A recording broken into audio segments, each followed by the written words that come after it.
Bonjour la team imparfaite, bienvenue sur ce nouveau podcast pour être imparfaite et bien dans tes baskets. Je suis Alexia Gilbert, je suis coach en psychologie positive et à travers ce podcast, je vais te donner plein de conseils et d'astuces pour être bien dans ton quotidien, retrouver ta joie de vivre et ta pétillance. Alors si ça te tente, écoute les épisodes. Bienvenue dans ce podcast et aujourd'hui, j'aimerais vous parler du fameux syndrome du sauveur. Peut-être est-ce que vous connaissez déjà le triangle que l'on appelle le triangle dramatique ou aussi le triangle de Karpman. Donc qu'est-ce que le syndrome du sauveur ? C'est ce sacrifice permanent au bénéfice des autres. C'est-à-dire que le syndrome démontre le besoin de recevoir une gratitude, une reconnaissance permanente pour exister. On parle d'ailleurs du syndrome du sauveur lorsque ce besoin d'aider l'autre conditionne la relation. Je connais de nombreuses personnes qui me disent sans arrêt, moi je vis à travers les autres et elles s'oublient totalement. Et en fait, elles oublient aussi qu'un tel comportement est un syndrome, que ce n'est pas normal et que les causes de ce comportement remontent très souvent à l'enfance. Donc le fameux triangle de Karpman, le triangle dramatique, il représente les relations entre trois rôles d'un jeu psychologique qui est très dangereux, que l'on dit toxique, c'est-à-dire le persécuteur, le sauveur et la victime. Et l'on passe dans l'un des trois rôles, à chaque fois on tourne et on tourne encore et encore sans jamais arriver à se sortir de ce syndrome. C'est-à-dire qu'à un moment donné, je vais vouloir mettre ma cape de super-héroïne ou de super-héros, je vais aller sauver l'autre sans qu'il ne m'ait rien demandé. L'autre va peut-être être en colère, donc je vais devenir persécuteur parce qu'il va me dire « Oui, mais je ne voulais pas faire ça, et tu as pris la place, tu ne m'as pas demandé, etc. » Et de ce fait, je deviens la victime parce que je vais dire « Mais je faisais ça pour t'aider, je voulais bien faire. » Et je me renfrogne, je me mets en colère et je m'enferme peut-être dans ma grotte parce que je me dis que la vie est vraiment trop injuste. Alors, comment se sortir de ce fameux triangle de Karpman, de ce syndrome du sauveur ? Eh bien, la règle numéro 1, ça peut paraître un peu basique, mais il est très important d'avoir le consentement de la personne. Et oui, quand on veut aider quelqu'un, il faut avant tout avoir son accord. Je donne souvent cet exemple ayant travaillé avec les enfants aveugles ou déficients visuels. Peut-être que ça vous est déjà arrivé de voir un aveugle traverser la route. Eh bien, il est au feu et il va attendre 5 minutes, 10 minutes, un quart d'heure. Un temps qui va vous sembler à vous éventuellement très long. Mais en fait, cette personne est en train d'analyser le carrefour. Si vous arrivez en vous positionnant en tant que sauveur, eh bien vous allez prendre le bras de la personne, lui faire traverser la route et il se retrouve de l'autre côté. Vous l'avez sauvé sans lui demander son accord, sans lui demander s'il avait besoin qu'on l'aide. Et en fait, qu'est-ce qui se passe pour cette personne déficiente visuelle ? Eh bien, elle se retrouve de l'autre côté de la route sans plus aucun repère parce qu'elle n'a pas eu le temps d'analyser le carrefour comme elle devait le faire en prenant son temps. Donc vous voyez, j'aime bien cet exemple, il est un petit peu peut-être poussé, mais ça montre vraiment que par moment, on ne demande pas l'autorisation ou le consentement de la personne. Donc rappelez-vous cela, c'est la règle numéro 1. Quand on veut aider quelqu'un, on lui demande avant tout s'il a besoin de nous et on lui demande son accord. La règle numéro 2, eh bien, c'est est-ce que je dispose des compétences nécessaires pour aider cette personne, pour aider l'autre ? Parce que parfois, on veut aider, on veut sauver, et puis en fait, on n'a pas forcément les compétences.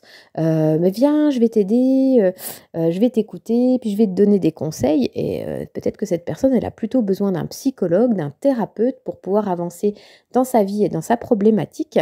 Et nous, on n'est pas le psychologue de nos amis ou de notre famille, etc. Et on n'est pas forcément la bonne personne avec les bonnes compétences pour que notre ami ou notre connaissance puisse avancer dans sa problématique actuelle. La règle numéro 3, c'est le respect. Lorsque nous voulons prendre le bonheur de l'autre en charge, eh bien, c'est comme si on lui envoyait des pics invisibles. C'est-à-dire que le subconscient de la personne va percevoir un signal d'alarme, car inconsciemment, ce qu'il va entendre, c'est « Tu vois, tu n'as pas la capacité de faire tout seul, je vais le faire pour toi. » Et il va se sentir inconsciemment en infériorité. « Je ne sais pas me débrouiller tout seul, je ne vais pas y arriver. » Et ce qu'on doit donner à ce moment-là à cette personne, c'est plutôt de la confiance, c'est plutôt de le valoriser. Vas-y, tu vas y arriver. Est-ce que tu as réfléchi à ce dont tu aurais besoin pour pouvoir le faire? Et on ne va pas faire à sa place. Ça, c'est la règle numéro 3. La règle numéro 4, c'est que personne ne peut apporter le bonheur durable à personne. Ça veut dire quoi? Eh bien, c'est à chacun d'entamer son propre processus de guérison. En premier lieu, il faut le vouloir. Et on va se faire aider si on juge soi-même que c'est nécessaire. Je parle souvent de reprendre sa responsabilité. Et en effet, on a beau avoir toutes les baguettes magiques de la Terre, toutes les solutions que les personnes vont nous fournir, si on n'a pas décidé d'avancer, si on n'a pas décidé d'aller mieux, si on n'a pas décidé de reprendre notre propre responsabilité, eh bien, il n'y a rien qui va se passer. C'est clair, vous avez déjà remarqué. Mais je lui ai tout expliqué, il a tout et il ne fait pas. Mais il ne fait pas parce qu'il ne l'a pas décidé, parce qu'il n'en a pas envie et parce que ça ne vient pas de lui ou d'elle. Règle numéro 5, c'est les proverbes de grand-mère, mais c'est charité bien ordonnée commence par soi-même. Je dis souvent que les grand-mères sont des coachs en puissance et les proverbes sont tellement justes, c'est du bon sens. Mais en tout cas, quand nous optons pour la posture du sauveur, nous avons presque toujours une blessure nous-mêmes qu'il est trop difficile de regarder en face. Réfléchissez à cela quand vous allez aider quelqu'un, quand vous allez le soutenir, quand vous allez le prendre en charge. Est-ce que cela ne crée pas un effet miroir à l'intérieur de vous et que vous avez en effet une blessure sur laquelle vous auriez besoin de travailler, sur laquelle il serait nécessaire que vous puissiez y porter de l'attention pour avancer dans votre vie? Alors, je vous répète les règles. La règle numéro 1, avoir le consentement de la personne. La règle numéro 2, est-ce que je dispose des compétences nécessaires pour aider l'autre? La règle numéro 3, le respect, c'est-à-dire aider la personne et lui donner la capacité, l'intention de faire pour lui, de se relever seul. La règle numéro 4, c'est chacun doit entamer volontairement son processus de guérison, reprendre sa responsabilité. Et règle numéro 5, eh bien, regarder nos propres blessures, nos propres béances, j'ai envie de dire, avant de vouloir prendre en charge celles des autres.